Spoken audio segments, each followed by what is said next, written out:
Shalom, nous allons entreprendre une étude très importante d'un des textes fondamentaux du judaïsme. Il s'agit du Shmoneh Prakim, l'introduction au traité de Avot du Rambam, de Maïmonide. Pour bien situer quel est ce livre, nous allons devoir faire une petite introduction. Le Shmoneh Prakim, qu'on appelle également en français le traité des 8 chapitres, est un ouvrage d'une importance capitale écrite par Maïmonide, le Rambam. Alors, pour situer un peu, de quoi s'agit-il? Le Rambam vit d'abord en Espagne, puis après en Afrique du Nord, puis en Eretz Israël, puis il revient finalement, la majeure partie de sa vie, il la vit en Égypte, au Caire. Et c'est, on peut dire, le plus grand des maîtres du judaïsme au Moyen-Âge. Et il a écrit de nombreux ouvrages. Son premier ouvrage a été écrit à un âge déjà assez avancé. Il avait déjà 16 ans quand il a écrit son livre de logique qu'on appelle le Milotei Higayon. Et puis encore plus âgé, il avait déjà 18 ans, il a entrepris un ouvrage très important, son commentaire de la Mishnah.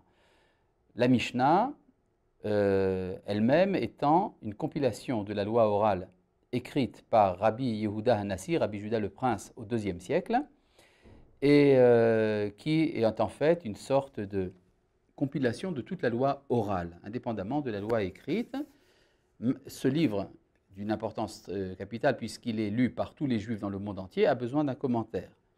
Maïmonide, le Rambam, Rabbeinu Moshe ben Maïmon, écrit un commentaire de la Mishnah en arabe, qui est la langue parlée par la majorité des juifs à son époque.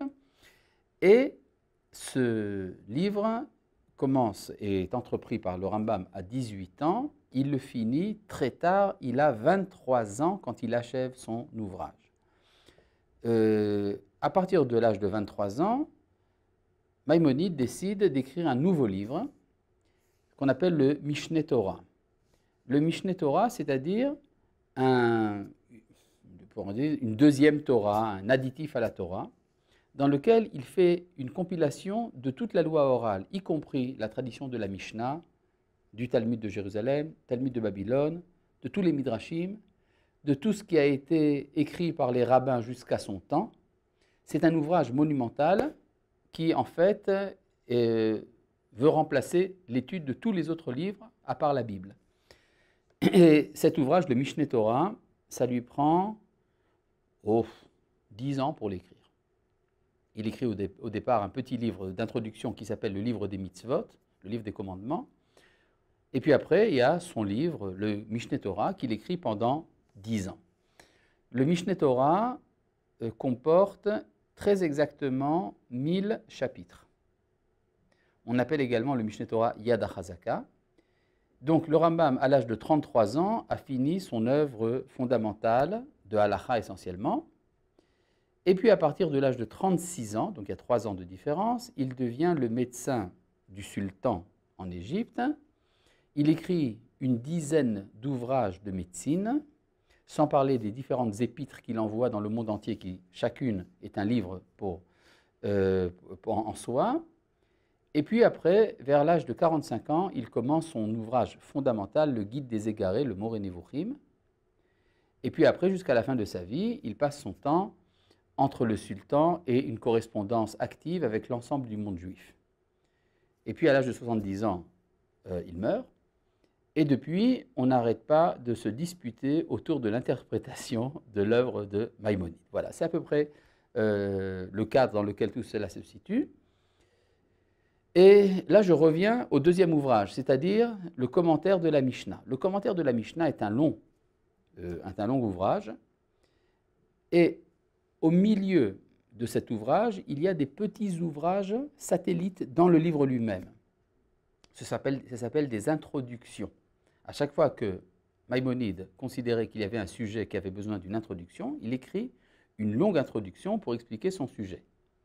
Il y a 3 introductions qui traitent de halacha et 3 qui parlent de pensée juive. Les 3 introductions de halacha sont l'introduction au traité de Horayot, l'introduction au Seder, à la partie qu'on appelle Kodashim, qui traite des sacrifices, une longue introduction à la partie sur les lois de la pureté et de l'impureté, l'introduction au Seder Taharot. Tout cela fait partie de la partie halachique. Et puis il y a encore 3 introductions qui sont très réputées, très célèbres. L'une, l'introduction à toute la Mishnah, en hébreu, Hakdama, les Pérouches à Mishnah. Et encore une autre introduction très longue au chapitre Chelek dans le traité Sanhédrin, dans lequel Maïmonide écrit les 13 articles de foi qui sont réputés dans le monde entier comme étant le résumé de toute la foi juive. Et puis il écrit également une introduction à Masechet Avot, au traité de Avot, qu'on appelle également le traité des pères ou le traité des principes, ou les maximes des pères. Il y a des tas de traductions en français pour ça.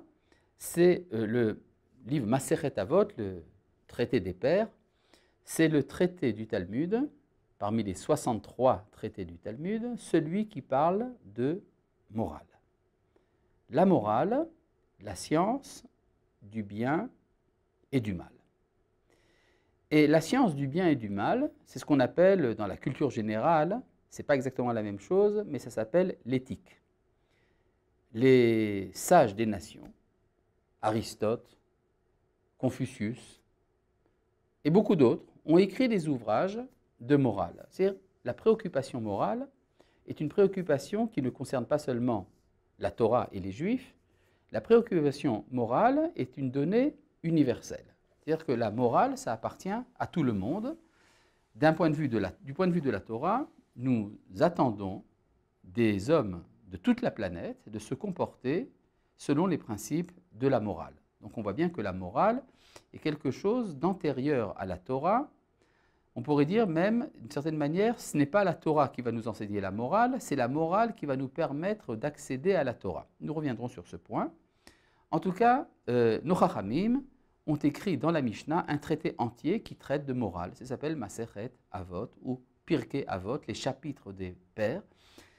Et il est d'usage dans le monde entier, chez les Juifs, d'étudier le traité de Avot au printemps et également chez certains en été. Le Shabbat, depuis la fête de Pessah jusqu'à la fête de Shavuot, et certains continuent jusqu'à Rosh Hashanah, on étudie tous les Shabbats un des chapitres de Masechet Avot. Le problème est que nos Chachamim n'ont jamais expliqué la théorie de la morale. C'est quoi la théorie de la morale? C'est-à-dire quels sont les principes sur lesquels est fondée la morale. Masechet Avot, ça s'appelle des conclusions. C'est-à-dire, nos Chachamim ont toujours été des hommes pratiques. Ils nous ont dit ce qu'il faut faire. Il faut faire comme ci, il faut faire comme cela. Mais les Chachamim ne nous ont jamais écrit un traité dans lequel ils expliquent quelle est la base théorique sur laquelle se fonde le comportement moral.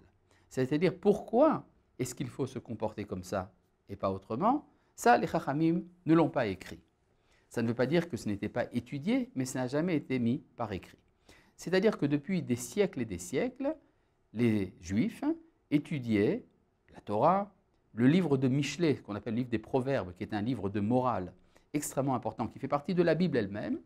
On étudiait le livre de Masechet Avot dans la Mishnah, qui également enseigne des principes de moralité. Il y a différents midrashim qui ont pour objet justement des instructions morales. Et il y a également des livres qui sont antérieurs à Maïmonide, tels que par exemple le Chovot à Levavot, c'est-à-dire l'introduction au devoir des cœurs de Rabbeinu Bachya ibn Pakuda. Il y a également un livre de Rabbi Shlomo ibn Gabirol qui s'appelle le Sefer Amidot, le livre des qualités morales. Donc il y a déjà une littérature ancienne chez les Juifs qui traite des problèmes de la morale, mais jamais personne n'avait jugé nécessaire d'expliquer de manière, je veux dire même quasi scientifique, quel est le fondement de la science du bien et du mal. C'est la raison pour laquelle Maïmonide décide d'écrire son traité des 8 chapitres, le Shmoneh Prakim, comme introduction à Masechet Avot. C'est-à-dire ce que nous lisons là, le véritable nom du livre que nous allons étudier, c'est l'introduction à Masechet Avot, appelé également Shmoneh Prakim, ou comme on a l'habitude de dire aujourd'hui en français, le traité des 8 chapitres. Il y a de nombreuses éditions du Shmoneh Prakim, il y a de nombreuses traductions du Shmoneh Prakim, et donc ça va nous compliquer un peu la tâche. Le Rambam a écrit son commentaire, il a écrit son livre en arabe. Mais très rapidement, il a été traduit en hébreu. Il y a différentes traductions, aussi bien en hébreu qu'en français, que dans beaucoup d'autres langues. Et nous allons devoir donc faire un choix. Nous allons étudier, non pas une traduction moderne, c'est-à-dire nous allons étudier ce livre en français à partir d'une traduction en hébreu. Et la traduction en hébreu que nous allons utiliser n'est pas une traduction moderne, telle que par exemple celle du Rav Kapar ou du Rav Shilat, ou de tant d'autres qui ont de nos jours traduit. Nous allons utiliser une traduction ancienne, celle de Rabbi Shmuel Ibn Tibon. Rabbi Shmuel Ibn Tibon, qui vivait du temps du Rambam et était en contact avec lui, en contact épistolier, ils s'écrivaient l'un à l'autre, c'est-à-dire depuis la Provence où habitait Rabbi Shmuel Ibn Tibon jusqu'au Caire où habitait Maïmonide, la Provence, terre chrétienne, appartenant au roi de France, et Maïmonide qui vivait dans l'empire musulman, l'empire de Salah ad-Din en Orient. Tout ça, ça compliquait beaucoup les choses, mais il y avait un rapport permanent entre Rabbi Shmuel Ibn Tibon et Maïmonide, et Rabbi Shmuel Ibn Tibon a traduit le traité des 8 chapitres. Il l'a traduit dans un hébreu médiéval. C'est un hébreu qui est loin d'être compris par un Israélien contemporain. Alors pourquoi est-ce que nous allons nous compliquer l'existence? Pourquoi est-ce que nous allons étudier ce texte en nous basant sur une traduction qui fait déjà problème? Il y a beaucoup de raisons à cela, mais l'essentiel est le suivant, c'est que cette traduction de Ibn Tibon a innové des vocables, des expressions particulières à la pensée juive qui reviennent en permanence dans notre littérature. Et donc, pour comprendre, utiliser Ibn Tibon, ce n'est pas seulement comprendre le Shmodei Prakim, c'est comprendre des termes que nous allons rencontrer un peu partout, aussi bien dans la littérature philosophique que kabbalistique ou même chassidique. Dans les ouvrages chassidiques contemporains, vous verrez qu'il y a souvent des termes dont l'origine n'est pas claire et qui ont en fait leur source dans la traduction de Ibn Tibon. Donc ça vaut la peine de faire l'effort d'étudier de l'hébreu médiéval pour comprendre ce que va nous dire Maïmonide. Autre problème, je voudrais faire peur donc à nos éditeurs en expliquant tous les problèmes, mais après nous allons les surmonter, donc ce n'est pas tellement grave. La science dont va se servir Maïmonide n'est pas seulement la science de la Torah, il va également employer des sources grecques, essentiellement Aristote. Aristote, dans son traité de l'éthique à Nicomaque, qui est l'ouvrage essentiel de morale enseigné par les Grecs, enseigné par Aristote, et cet ouvrage d'Aristote est donc écrit en grec, puis traduit en arabe, puis en arabe ça devient Maïmonide, puis de Maïmonide ça va passer à Ibn Tibon, d'Ibn Tibon ça va devenir de l'hébreu moderne, et nous allons traduire l'hébreu moderne en français. Donc ça fait beaucoup d'écran à la compréhension, mais avec l'aide de Dieu, Inch'Allah, nous allons réussir à résoudre tous les problèmes. Blineder. Le traité en question, donc le Shmodei Prakim, avant de commencer l'étude du texte même, ce traité des 8 chapitres comporte 9 parties. Parce qu'il y a dans les 8 chapitres une introduction et après encore 8 chapitres. C'est-à-dire l'introduction est faite elle-même d'une introduction et de 8 chapitres, ce qui fait donc en tout 9 parties différentes. Et chaque chapitre et chaque partie vient enseigner un autre principe de morale. Ce dont nous allons aujourd'hui commencer l'introduction. L'introduction est fondamentale parce qu'elle va nous expliquer qu'est-ce que c'est que le but de la vie morale. Par exemple, le but de la médecine, c'est d'être en bonne santé. Le but de l'étude, c'est de devenir sage. Le but de la gymnastique, c'est de se sentir bien. Le but de la menuiserie, c'est de faire des meubles. Le but de l'agriculture, c'est de donner de la récolte. À quoi sert la morale? C'est là la question, cette question qui était posée par les Grecs, est posée à nouveau par Maïmonide, et c'est ça qu'il va nous enseigner dans son introduction. Alors, je me sers ici donc de la traduction de Ibn Tibbon. Il y a une version de cette traduction dans un commentaire, ça s'appelle Al-Shmone Prakim la Rambam, avec un commentaire écrit par moi-même, comme c'est écrit ici, vous voyez, écrit en hébreu, Uri Cherki. Je vais me servir en général de cette édition-là. Pour ceux que ça intéresse, nous sommes donc à la page Kafhe, la page 25 de cette édition. Et là, je vous lis la première phrase. Donc, il est recommandé à tous nos auditeurs d'avoir devant leurs yeux, lors de l'étude, d'avoir le texte pour pouvoir l'étudier. Alors, je commence. Amar Shemuel ben Yehuda ibn Tibbon. C'est-à-dire, Shmuel, fils de Yehuda ibn Tibbon, le traducteur, a dit Amar Arav Amechaber Zecher Tzadik Livracha. Ainsi disait l'auteur de Mémoire bénie. Qui c'est l'auteur? Il s'agit évidemment de Maïmonide. Hine, alors rappelez-vous, pour bien comprendre ce texte, que ce texte fait partie du commentaire de la Mishnah. Et Maïmonide, plusieurs fois, va se référer à d'autres parties de son commentaire. Le cas est devant nous. C'est l'un des cas devant nous. Hine be'arnu biftichat ze'achibo. Voilà que nous avons expliqué dans l'introduction de notre ouvrage. C'est quoi l'introduction de notre ouvrage?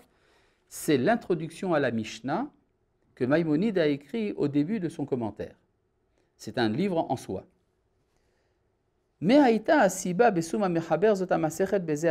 Pour quelle raison l'auteur a-t-il mis, alors là il s'agit de l'auteur, c'est Rabbi Yehuda Anassi, c'est-à-dire Maïmonide, qui est lui-même l'auteur du Shmone Prakim, nous parle d'un autre auteur, il s'agit de Rabbi Yehuda Anassi. Alors nous avons expliqué dans l'introduction à Maseret Avot pourquoi est-ce que l'auteur de la Mishnah, il s'agit donc de Rabbi Yehuda Anassi, qui vit quelque chose comme 800 ans avant Maïmonide, même plus que ça, 1000 ans avant Maïmonide, pardon.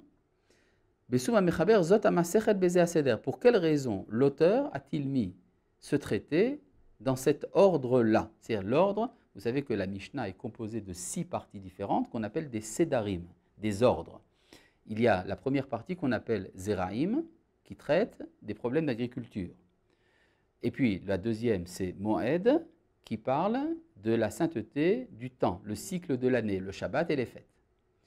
Et puis la troisième partie s'appelle Nashim. Nashim, les femmes, ça veut dire ce qui traite du statut personnel, marié, divorcé, etc.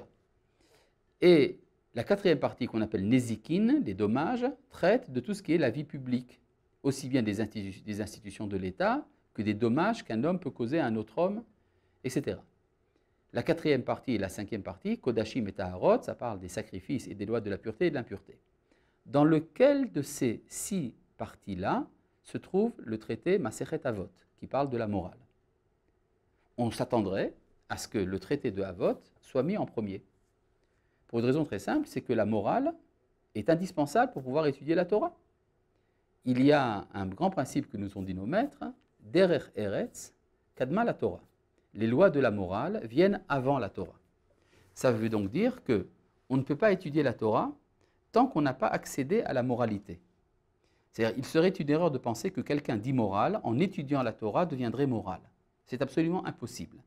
Le Talmud nous dit dans le traité de Kiddushin, Zacha naset lo samachaim, lo zacha naset lo samamavet, ce qui veut dire, quand on s'est purifié, au préalable, la Torah devient un baume de vie. Quand on n'est pas purifié, lo zacha, si on n'est pas purifié moralement avant d'étudier la Torah, naset lo samamavet, la Torah devient un baume de mort.